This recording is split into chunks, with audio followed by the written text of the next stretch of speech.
Canavar gibi.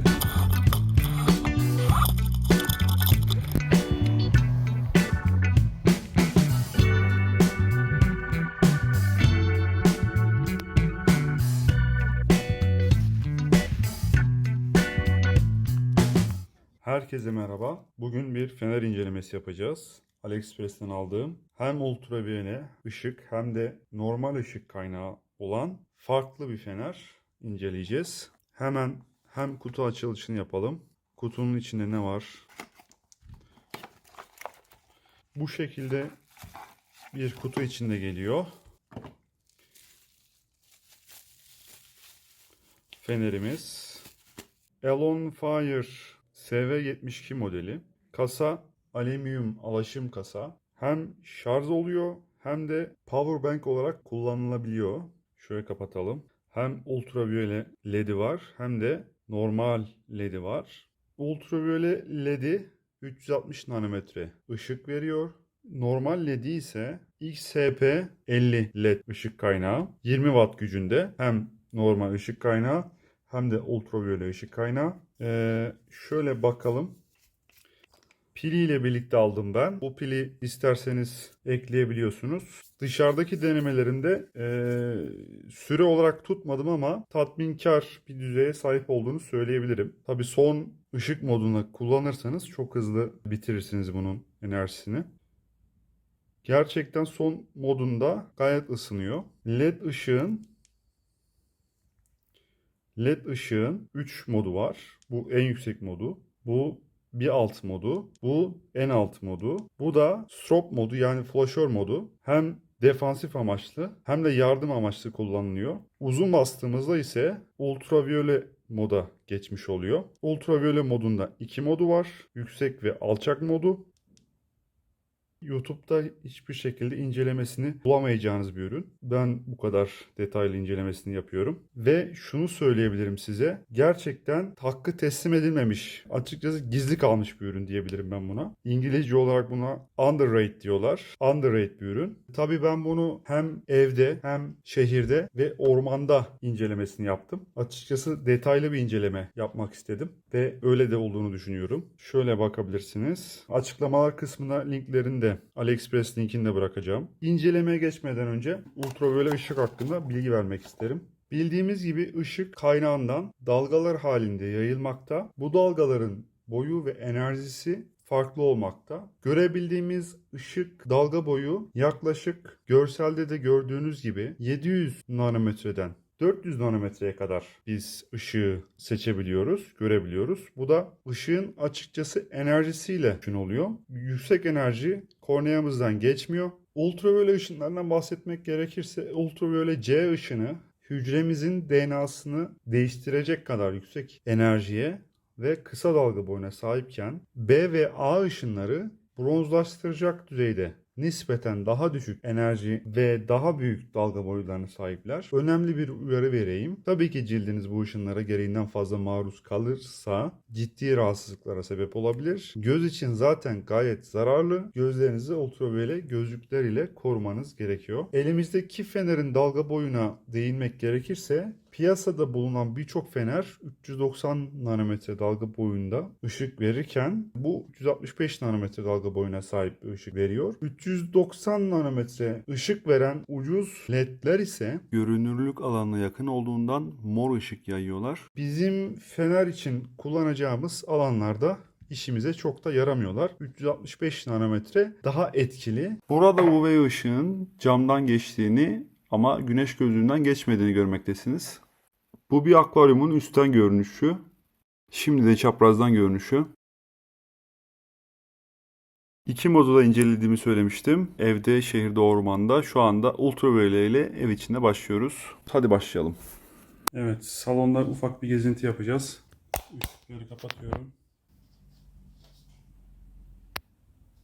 Paralar, yine bazı şekiller, priz, koltuğun üzerindeki tozlar. Özellikle turuncu, beyaz en yüksek yansıma derecesine sahip. Turuncu çok uzaktan belli olabiliyor. Bitkiler tamamen kıpkırmızı gözüküyor. Üzerine mavi tozlar. Farklı bir alemdeler gibi. Özellikle şu bitki. Şöyle ışık moduna geçeyim. Bakın tamamen yeşil. Tamamen yeşil bir bitki ama ultraviyole ışıkta kırmızı olarak yansıyor. Çoğu bitki kırmızı olarak yansıyor zaten. Bakın beyazlar çok inanılmaz bir yansıma yapıyorlar. Yani bu yine aynı şekilde kamp alanlarında yansıyan nesnelerinizi bulmanıza yarayabilir. Burada yine beyaz bir kağıt parçası. Yine burada bir leke. Normalde bu leke şöyle low moda alayım. Normalde göze bile görünmüyor. Bayağı bir dikkatli bakmanız gerekirken ultraviyole ışıkta tamamen kabak gibi yansıyor. Bakın şu mermerin üstü mesela en ufak bir leke boya kendine az şekilde yansıyor. Bakın şunu görüyor musunuz? İnanılmaz bir yansıma var. Evet, devam ediyoruz. Yine perdenin kenarları bembeyaz, masmavi yansıyor, açık mavi. Burada farklı bir bitki var. Yine kıpkırmızı gözüküyor. Şu bitki çok güzel gözüküyor gerçekten. Hemen ışık modunu açayım. Aslında yemyeşil bir bitki. Yemyeşil.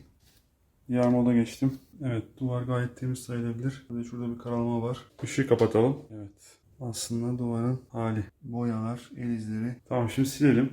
Silelim. Başlayalım silmeye. Tamam, duvar şu anda silindi. Neyle silindi? Evet, onunla silindi. Bakalım. Evet. Az önceki el izleri kayboldu tamamen. Daha temiz hale geldi. Yine parlayan tozlar var. Tabii ki. Demek ki çamaşır suyu lekeleri çıkartıyor. Şurada, şu taraflarda burada bir yazı var. Işığı açalım. Normalde yazı gözükmüyor ama çocuklar buraya görünmez kalemle yazı yazmışlar. Tabii evde biraz çekim yapacağım deyince temizlik oldu. Ultraviyole ışının bir özelliği daha. Fosforlu şeyleriniz varsa inanılmaz hızlı şekilde şarj ediyor. Bakın şimdi ben bunları şu an ışığı tuttum ve şarj ettim. Kapattım. Şurada bir Satürn var, şurada da Ay var. Ama bunlar hiç bu kadar parlak olmamıştı. Şimdi de dışarıda denemelere devam ediyoruz. Özellikle defansif modunu denemek istedim. Evet, gel buraya. Dur şimdi. Böyle. Nasıl? Güzel dediğin? Yani hiçbir şey görmüyorum. Şu an nasıl yani mesela? Kaç metre vardır aramızda? Ha öyle ha. Koşarak gel. Nasıl şu an? Abi hiçbir şey görmüyorum. Ha? Hiçbir şey Görüyor musun? yok. Hiçbir şey görmüyorsun. Yok.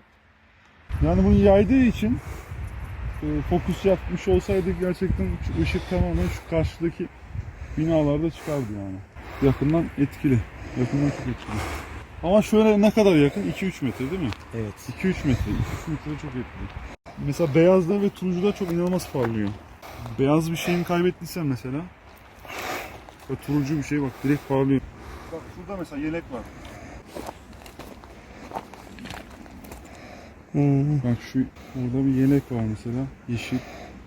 Şurada bir şey var.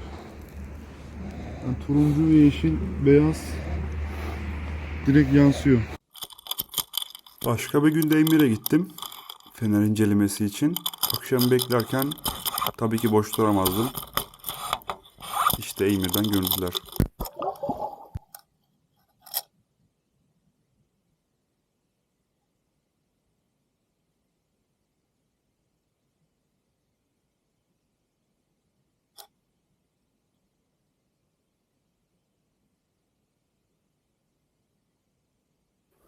Hemen açıklıyorum burada ne yaptığımı. Hazır Eymir Gölü'ne gelmişken belki güzel bir turna balığı görüntüye takılır diye aksiyon kameramı göre fırlatayım dedim. Balık göremedim ama kamerayı da kaptırmadım. Bu da güzel bir şey tabii. Göl sanki geçen seneye göre daha berraktı. Bu Eymir Gölü adına güzel bir şey. 95 yıl öncesine kadar içerdiği sazan, yayın, turna ve kadife balıkları, kerevit gibi canlılarla dolu olan bu Mogan ve Eymir Gölü, şehir atıklarına dolayı aşırı organik yüklenmesinin zararlı sonuçları olarak maalesef gölde toplu balık ölümleri oldu. Kuş türleri de azaldı. Ankara'nın sahip çıkması gereken bu iki emaneti umarım eski günlerine döner.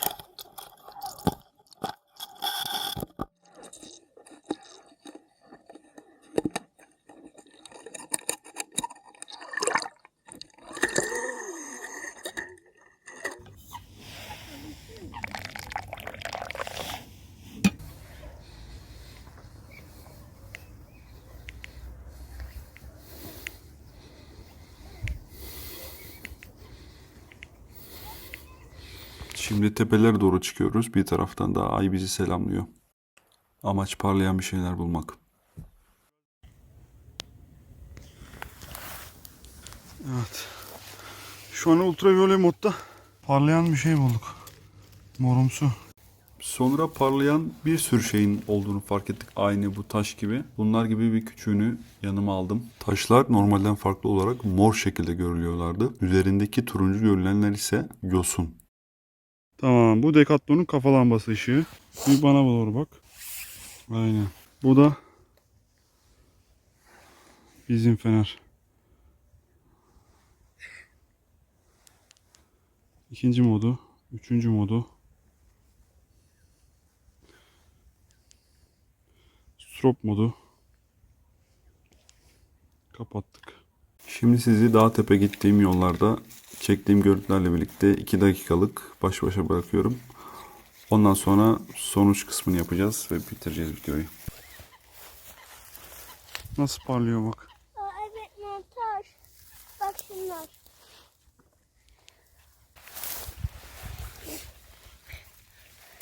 Evet, yumuşak bir şey.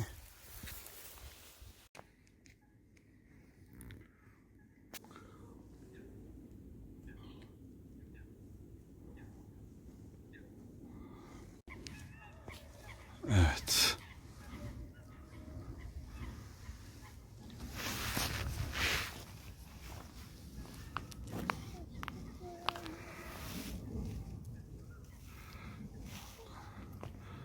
Bu şekilde aydınlatma herhalde daha net oluyor. Karşıdaki ağaçlar 20-25 metre ötende.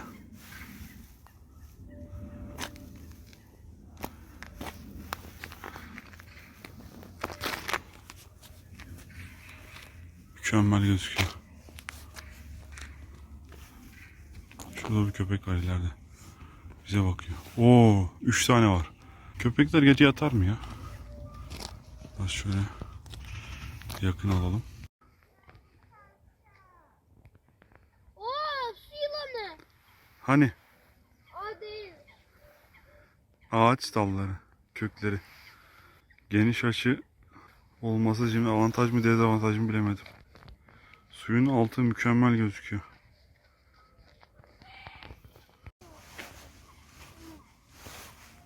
Ben yılanı yaparım. Keşke biraz derine gidebilsek.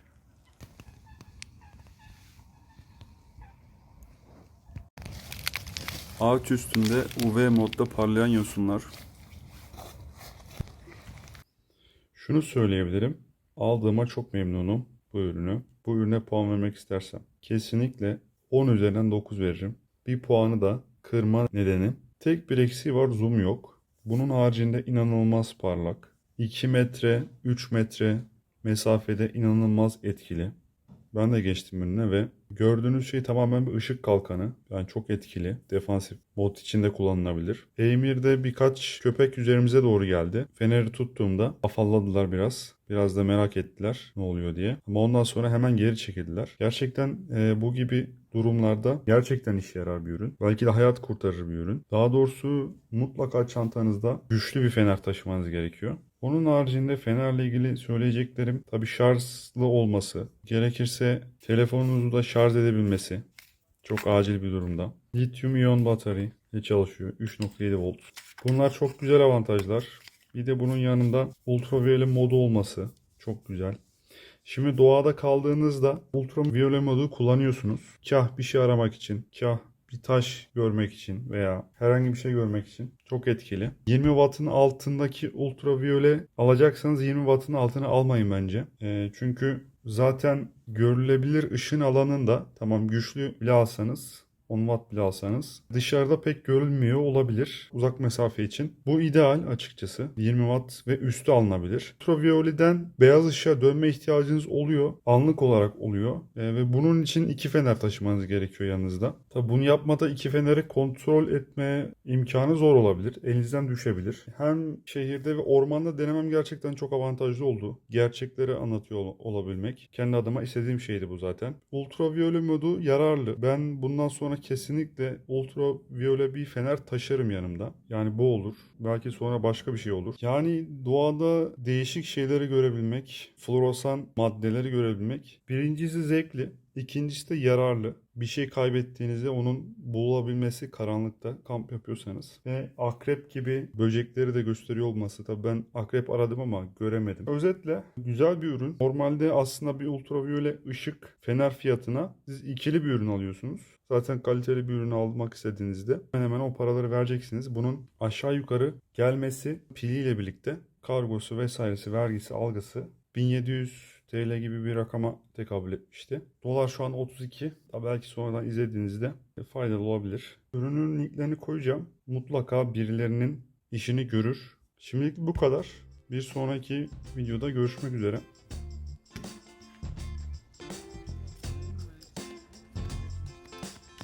Var gibi. Merhaba arkadaşlar. Şimdi bu ışık.